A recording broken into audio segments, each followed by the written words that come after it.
we saw in Pittsburgh, they had a screening of Darkman. I remember when it came out, looked super cool. You know, it was right after Batman, right after the '89 Batman, and it kind of hit that note. Has that great silhouette. Love the look. And then, but I didn't get to see it in the theater. I saw it, you know, on VHS. You know? Same here. So this felt like a nice way to kind of balance the scales, correct some, mistakes made in life, and like get to actually like see Darkman in the theater. And Darkman, when it came out, I didn't like it as much as I wanted to. It wasn't what I thought it was. And then it's kind of like when Sam Raimi, as his career went on, and then he becomes like the Spider-Man guy. It's like, oh, well, Darkman is like the superhero movie he made prior. His first foray into like the superhero world, and then he makes this like the superhero series, you know. So then it kind of like polished Darkman's apple a little, like made it a little juicier. And so to see it in the theater, what an experience! I like, because I thought we'll go see it and it'll be kind of fun or whatever, and I thought it would be kind of like, you know, like a warts and all kind of thing. Like, we'll go see it and we'll get what we can out of it.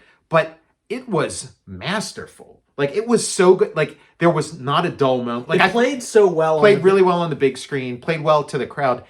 And my memory of it is that it was like a slower build.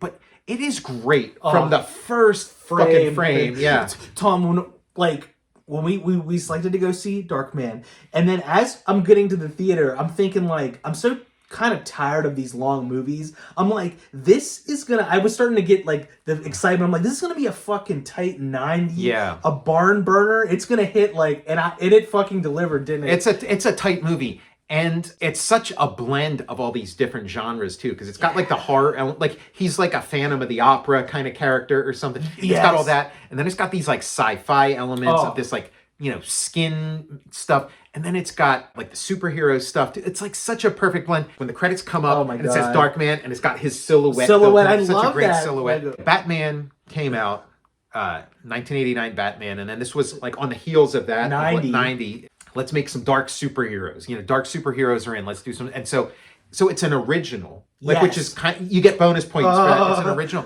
but it's, to me, like, as much as I love the Tim Burton Batman, this is like a better movie. It's better. It's like a lower budget, but they're getting more for the budget. And it's got a better plot. It's not boring at all. Like, the characters are interesting. Yes. Frances McDormand is like really good in it too. Like, she's sort of Neeson. Carrying it. Yeah, Liam Neeson's great. Frances McDormand's one of my favorite actors. Yeah, and the plot's just really good, and how it, like, the revenge aspect of it, and how he's like imitating all the different characters and setting everybody up. What a great gimmick. Yeah. Well, that was one thing I was thinking of. It's almost like Raimi was making. Yeah, it's got the Mission Impossible thing for sure. But it's kind of like Raimi was making The Shadow. It's almost like, oh, I want to make a Shadow movie, but maybe they couldn't get the, you know, like Lucas wanting to make Flash Gordon and having to come up with Star Wars instead. I wonder if he wanted to make a Shadow, because the Shadow he's like a master of disguise. Yes. You know, he like, you know, so this was like, ooh, this is a modern, like, now we're talking about the mechanism of it, that like, you know, and nobody knows exactly what the Shadow looks like. So like, oh, maybe he's got, and the Shadow was always like real reclusive. Like, he'd kind of pop up.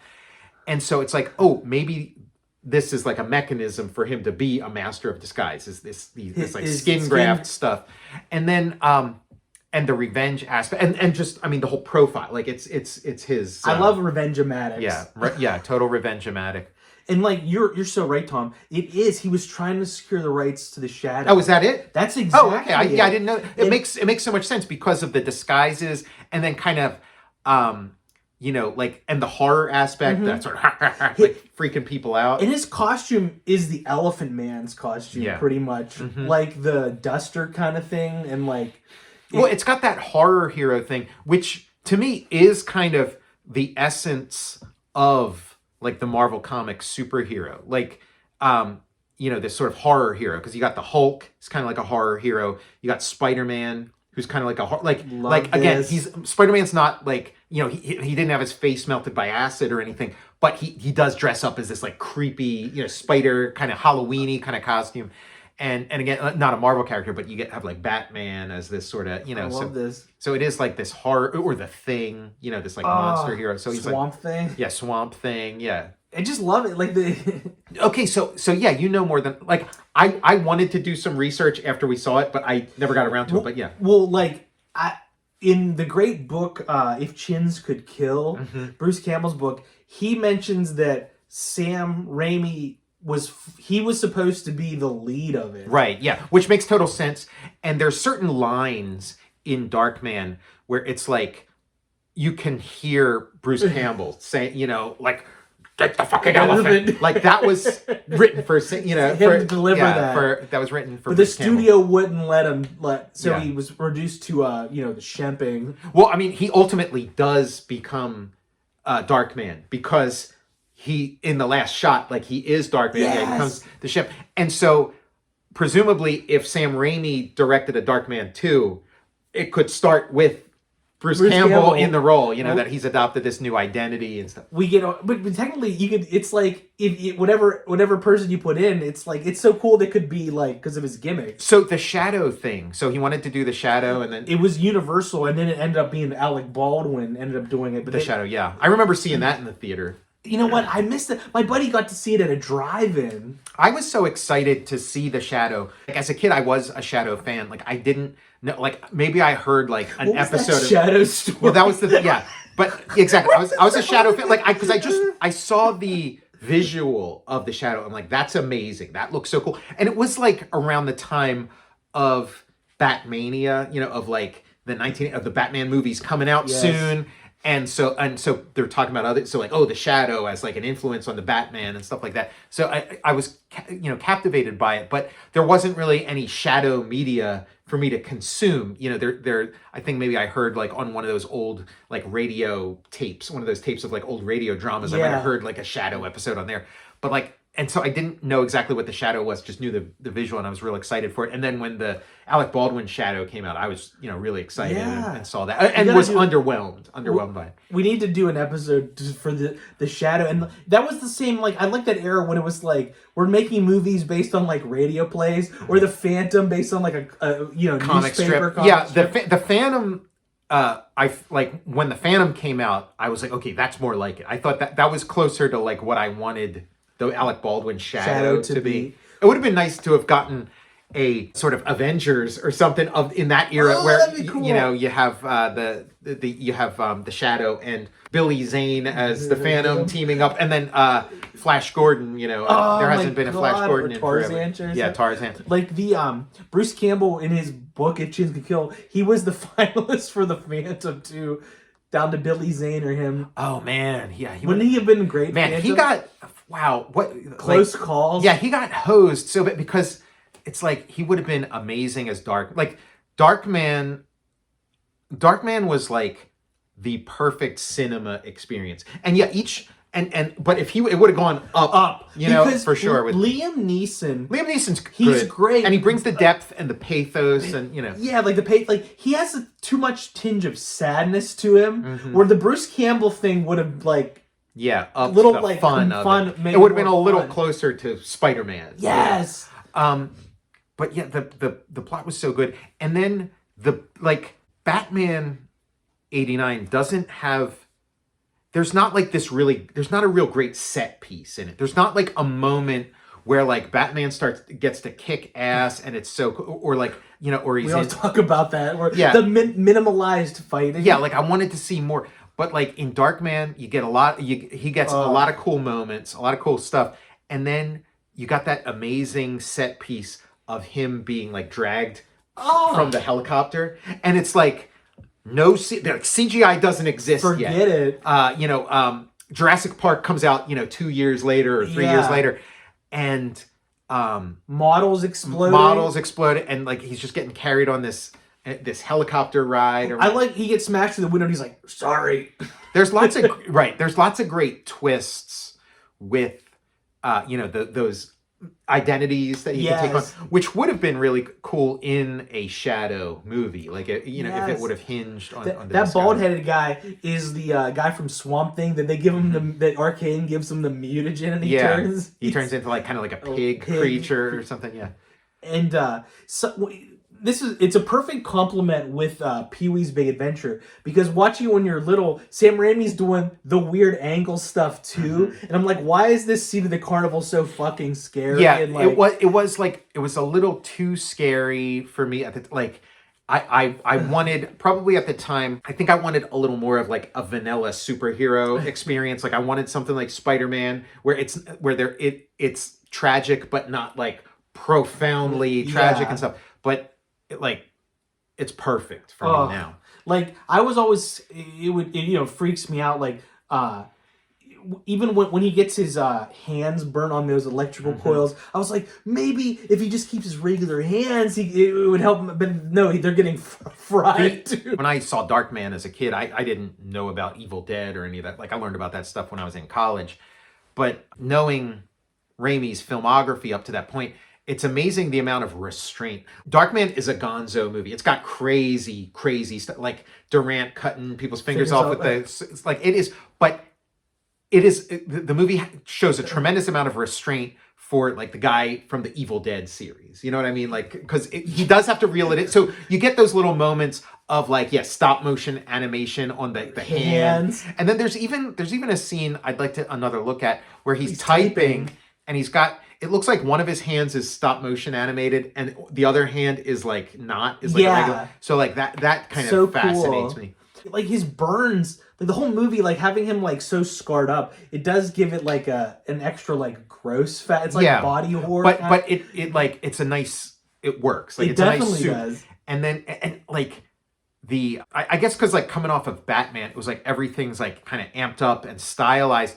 And so in Darkman, it's like everything's super heightened. So when it's raining, it's just this flood and there's like, water swirling around. Like every shot is so, great. Curated. Too. And then the scenes of where he's like sticking the guy's head out in front of traffic. Ted Raimi. Maybe like subtext or something. It's like that I didn't notice the first time around. But I guess like is Durant, like, is he in love? I was about to say, like, there was a dynamic that I like seeing on the screen. Yeah, on the screen, seeing all like the body language and stuff. And there's the scene where Durant asks Ted Raimi, "Oh, can I get you a drink?" and stuff. Like Ted Raimi, his character is kind of like he's like he's like one of Durant's like hired guns or whatever, and Durant is like this high status guy. So it was weird to me that Durant was getting him a drink. So I thought like, oh wait, is Durant like in love with him or something? Which I hadn't caught before. Yeah, like how it was playing on the screen, the sound effects, and like the audience hitting. Like I was seeing the movie for the first time, basically. Like, yeah, and when Darkman came out, like L.A. Law was like still a show, and he was Durant, like Larry Drake was still like. So I couldn't buy Benny from L.A. Law as this like master of evil kind of villain, Dr. Giggles or whatever. I just couldn't buy it. It was like too campy but now it's like it's fun. He was great. There's and he's got like kind of this like goofy haircut. His haircut is so he's like he's supposed to be like Little Caesar or something, like he's supposed to be Edward G. Robinson or something. He's got the David Letterman piece. It's like the little hair piece that goes right on the front. Yeah, because they have the guy who has like the wooden leg that has a gun in it, and like the other guy takes it and shoots, and then he kind of hops, and it's kind of like, okay, what's the point of that?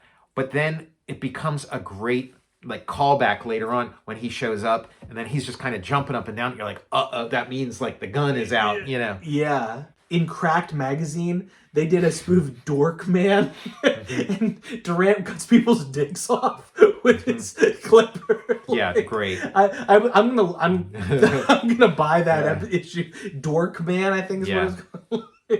I want to watch Darkman again. Like it was so great. Like it was like talk about a movie that's like better than I remember, and plays great on the big screen and just every aspect. Even I'm getting the poster for it. Mm-hmm. The poster's amazing. I had the novelization too. Yeah, and just who is Darkman? The campaign. The whole thing, like when they find his body and stuff, and then he's in that hospital and he's like bandaged up like a mummy, and it's almost like a torture chamber, like spinning him around and stuff. There's so many cameos I didn't realize in that movie. I haven't seen them. Apparently, John Landis is one of the doctors. And the Coen brothers have a cameo in that movie. Because they're like the same crew. Yeah, and Frances McDormand being in it, yeah. It's so great. It's like seeing her as like this kind of like retro, kind of like 50s, kind of heroine, kind of, and like she has something to do. Like she has a role in the movie, as opposed to like passive. Yeah, as like Vicky Vale, or, like it gets kind of the shaft a little bit. Darkman's like, see that thing on my belt? Grab it. And she's like, oh, she's like, gross. It's like, it's your spleen or whatever. There was some like amazing green screen and stuff. Like there's the scene where like the villain opens up the wall, like the wall opens up, and you see like the city that he's building, and it's bastard. And it's like this horrible green screen, like completely cheesy, but it like fits perfectly. Delicious. And then his superpower, he's like, I used to walk on the steel. He lays that early, and then he's like, he's like not afraid of heights is his superpower. And it feels a lot like Swamp Thing. It's got kind of the Swamp Thing origin, where it's like the scientist who's working on some stuff, and then some gangsters show up and blow up the whole place with him in it, and then he gets inundated with this thing that he created. He goes in the water. And RoboCop too. I mean, RoboCop was like fairly recent. They cut his nervous system, so he doesn't feel any pain. Again, it just kind of like to me points out the deficiencies of Batman, because there wasn't like in pretty much all of like the Batman, like that first run of Batman movies, like there wasn't enough like the villains and like. Casting it as a revenge-o-matic is kind of perfect. Where it's like, if these guys would have somehow like fucked over Batman in some way, and then he's got to like, hunt them all down, and It was so satisfying when he kills the fucking Durant's crew. Yeah. He doesn't just get to make a mask. It gets you a ticking clock with each mask. Yeah, which is fun. The countdown, and then that gets to play out, and the fact that like, his powers are heightened at night. So like that's why he's out at night. Like I want more Darkman, and I know there were like Darkman comics at the time, like spin-off comics at the time, and there were those Darkman like direct-to-video sequels. That was kind of like to me the first direct-to-video sequel I was feel aware like of. that too. And was Darkman 2 and 3, were they released simultaneously, or was there some space? I think there was some space. Yeah. Like I have a poster for Return of Duran. Yeah. I'm gonna uncover that. It was from Video Store, but Arnold Vosloo is in he's like Darkman. He was like the Mummy, and he was a villain in Hard Target with Van Damme. Well, who else he was? He was Zartan in the G.I. Joe movies. Oh, I forgot, yes. And the guy that wrote Hard Target with Van Damme was one of the writers on Darkman. Okay. So now Darkman, like, was it like a flop, or did it just do okay or something? Because I don't remember. It made money. Made money? It did. Yeah, it definitely made its money back and a little more. It was like a modest hit. It was a modest hit, which would explain why it's like direct-to-video sequel, and why it's not like Sam Raimi doing the sequels or anything, because it really did deserve to become this like thing. Sam Raimi wrote a short story, and then he and his brother and a couple other writers like developed it. Then Scott Spiegel, one of the Sam Raimi's crew who was a writer on it, he did a sequel which I haven't watched, but we should do that around Halloween. Scott Spiegel directed and wrote the sequel to From Dusk Till Dawn. Okay, well Texas Blood Money. That's what those Darkman direct-to-video sequels made me think of, is when they started making like sequels to From Dusk Till Dawn. It was kind of the same kind of thing, same feel, and where it's like a little disappointing. It's like you want the theatrical, like little extra oomph. Yeah, it's like this where the sequel's like minus. Like sequels traditionally they try to go bigger. With the sequels they're like, let's go smaller. Well, direct-to-video sequel series were on my mind. Like there's that movie Turbulence that came out with Ray Liotta. Yeah. So they made 2 direct-to-video sequels to that. The third one we need to cover it on here. It has, the plot is a rocker named Slade Craven, who has this fucking like, he's like a cross between like Marilyn Manson and King Diamond, is doing a concert on a 747, his like farewell show that's going to be broadcast on the early internet. But on the plane, a like satanic cult takes over the plane. And they want to crash it in the most unholy area in the United States. But Slade Craven has to like, it's like, becomes like a Die Hard situation where he has an imposter on the plane. And there's an electric chair on the plane. Oh my god! Yeah, we'll have to do that one. Can we cover Turbulence fucking 3 on this? We'll have to do like a direct-to-video sequels week episode or something. Yeah, like sound effects were like a major star because again, like it is. The movie's got a budget. It doesn't have no budget, but they like get as much as they can out of it. Like they stretch the budget as far as possible to the point where it is like, you know, wall-to-wall fun stuff. It's not like, oh, here's the scenes that they had to do on the cheap. It's like everything's super fun. And thematically ties it, like the circus freak section. Like they do reinforce like these themes and what's going on. And yeah, the sound effects, because like that scene where he sticks the guy's head up into traffic and stuff, it's like it's got the shaky cam. It's got these, like, you don't necessarily see a car. You see like the point of view of like the camera coming at him and stuff. And it's like, whoa, you know, and the sound effects and stuff. And then you don't see like the face get like smashed, or you just hear the gross, you know. Sounds like a cantaloupe. The rotten pumpkin sound effect. Those sound effects are like so effective. It's like the sound effects from Superman 3 when that lady gets all the mechanized like robot stuff. She's like, well, I think that was kind of a discovery that they made at a certain point, like probably around some point in the 90s, was like, okay, you can gross people out with visceral image. You can, like, a lot of blood and guts and stuff. You can gross people out that way, but you can gross people out even worse with like not showing that stuff, but then hearing like the most like a hand in a bowl of spaghetti or something, you know, like, you know, the worst kind of like sound effect. And I didn't hear them, you know, on VHS. It was like surround sound. Yeah, just a great cinematic experience. I really like these opportunities to see movies that like I should have seen in the theater but didn't, or sometimes in the, you know, if you see like it's like a movie like you weren't even born when it came out. You know? So much action. The crowd was hot. They were laughing at you know, the jokes and like different. I'm like, oh yeah, that does play well. Well, that's also like you know, seeing it back then, not knowing Sam Raimi and his body of work, it's like we know his voice now. Like we know, you know, his thing. So then sometimes a thing will come in and it's like, oh yeah, that's, you know. There's a movie that I've got that we gotta cover it on the show. It's from Sam Raimi's crew. It's called Thou Shalt Not Kill Except. Okay. And it has one of the creators of like Xena is involved, and like Sam Raimi's the villain in it.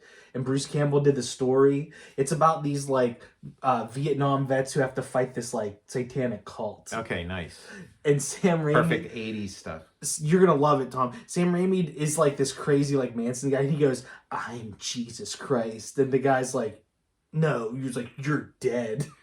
Bruce Campbell, like, he got his share of cool. Like, he got to play some cool roles, and of course Ash. Oh yeah, is like, you know, and he got to do a bunch of movies as Ash and some TV as Ash. It's great. And Briscoe County Jr. He's Love great. Briscoe County Jr. But it is like he was underutilized. Like at that time when he you know, like he should have been in everything. Yeah, you know what I mean. Like he has a small bit in Congo at the very beginning, but he never had his like super like. If he was like the star of the Phantom, that's like his big. The Phantom would have been time. Perfect. Yeah, or if you were Darkman or The Shadow, or like, man, if instead of George Clooney, if it were Bruce Campbell, because Bruce Campbell, I think one of the things that worked against him is like. He had this face that was like too perfect. It was like Dudley Do-Right or whatever. It was like this perfect, like chiseled matinee idol face that just didn't, like, it was like, we can't go that, it's too on the nose. Like we can't, so like it only works as parody. I think that was what kept him from getting those roles. But it's like he, like in 1996 or whatever, he strikes the exact same note as George Clooney in 1996. You're right. Like, he would have been so perfect. And I think he could have made the sort of Joel Schumacher Batman, like the sort of the new Adam West. Like, I think he could have made that like really sing. Oh my god, that's a great cast for that. Like Bruce Campbell, like we've never really gotten the superhero who like loves being a superhero. Like, it's like everybody's kind of broody. It's a bummer, And so like Bruce Campbell would have that like flash in his eye of like being like the superhero, and I love like when he punches you in the face with his like skull ring as the Phantom. Like, he's loving, like he's got it. But it probably wasn't until Deadpool, that we started getting that. He would have been a good Deadpool. Yeah. Well, Tom, we got to do a Slam Evil episode. Yeah. In a tribute to Treat Williams, who plays Xander Drax. Xander Drax. Well, I loved that Phantom movie, and it does speak to like how hungry I was for a superhero movie of any kind, like, and a superhero movie that could really deliver. And that one kind of delivered because it had enough of like, the bang zoom, superhero aspect. I'm a fan of the Phantom. Oh, I am too. I saw it in the theater multiple times. Hell yeah! Somehow, like, I miss seeing it in the theater. Yeah. I watch it on VHS a bunch. Well, like that came out the same time as Mission Impossible, yes. And I couldn't. Like, I didn't care about Mission Impossible. To see that. I didn't want to see it. And so when I went to see The Phantom, but I got there a little bit late, so I kind of missed the beginning. And so I watched the movie, loved it, and then we'll go hang out, and then we'll come back and we'll watch like the next screening of The Phantom just to see the part we missed. And so while I was waiting, we like went into like the next theater over, which was playing Mission Impossible, and it was the end of Mission Impossible. It was the big train sequence. Gosh. So we came in just to kind of kill time before the next showing of The Phantom starts up, and I was like blown away. I'm like, this is a fucking amazing movie. This is like because I just thought of it, just had no interest in anything with Tom Cruise. Like, he was too big at that time. Yeah. Like, it was just like, I don't like, this is some shitty time. And like, it was like, Mission Impossible is about a team. And from the trailers, this just looks like it's Tom Cruise, like, on his own. Like, what kind of Mission Impossible is that? But then, like, I was watching it, and I'm like, this is amazing. Next week, we're going to come back and watch this. So then, watched the end of Mission Impossible, then went back in for the showing of the Phantom, and then watched the entirety of the Phantom all over again from the beginning. That's awesome. Like, I love doing stuff like that. Like, waiting in line or waiting in the theater for another movie. I was like watching the end of Speed through the crack in the door at the back. Well, it's kind of sad. There's the Barn Theater in that I used to go to when I was younger. We'd go to the Barn Theater in suburban Philadelphia area. And it just closed. It closed like maybe a year ago or whatever. This great, beautiful old like farmhouse building, like just with this like colonial whatever.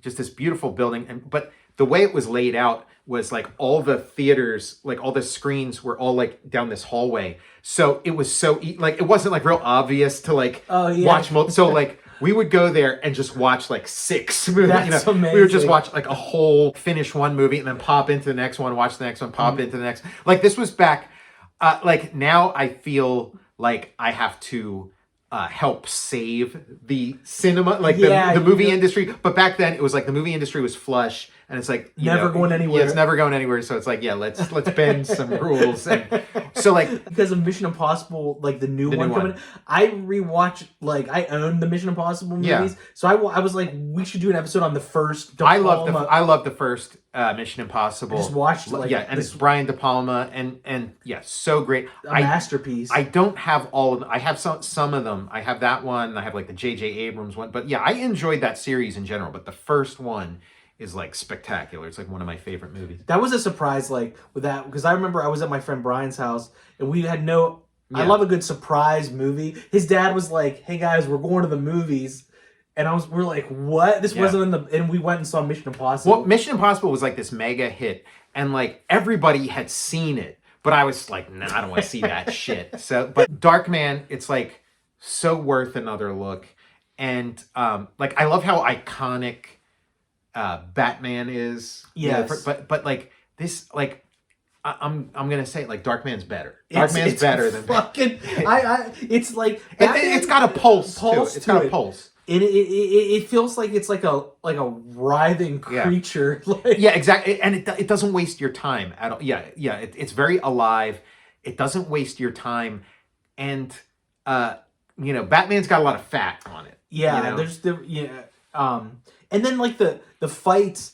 We love Batman '89, but like it's Michael Keaton. He when he battles for just a second, you're like he's not really mobile in that. Like you got to see the Flash, because the Flash pays off on that, because it's like, oh, now we've got Michael Keaton as Batman, but he's got a range of motion, and he gets to do he does more fighting in this Flash movie, where he's like 70 years old than he did, in like his class. In like Batman and Batman Returns combined don't have as much Batman combat as the Flash. You know how we covered Billy Joel? We did an extensive Billy Joel episode. Yeah.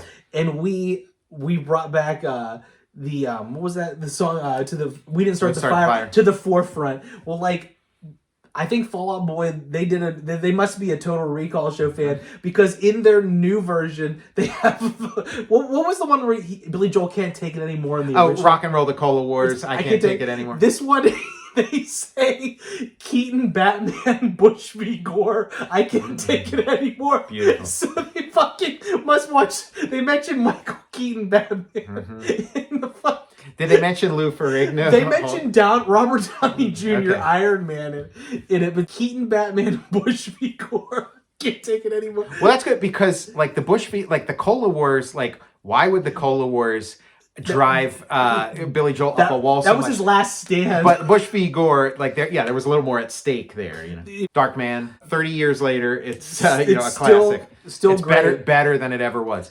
I'm Tom Scioli, author of Jack Kirby, The Epic Life of the King of Comics. I Am Stan, a graphic biography of the legendary Stan Lee, and Jack Kirby's Star Warriors, The Adventures of Adam Star and the Solar Legion. All three of those books are available for pre-order in the show notes below.